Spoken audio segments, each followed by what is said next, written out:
Hello everybody! Today's video, gagawa po ako ng steamed putong kamuting kahoy or balanghoy or bingala. So maraming tawag nito. So ito ay steam lang natin. Madali lang siya.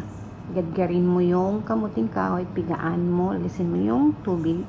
Pagkatapos nun, ilagay mo yung grated coconut, ilagay mo yung brown sugar, i-mix mo lang siya. Pagkatapos ilagay mo na siya doon sa baking tin, or kasi wala akong proper na hulmahan. So yun ang ginawa ko, yung steamer na tin.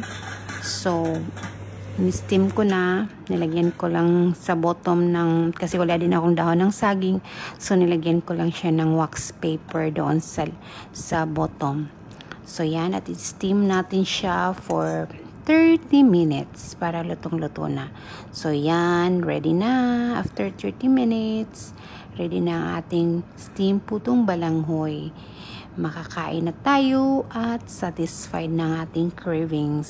So, tara, let's eat guys. Thanks for watching. Have a blessed day to everyone.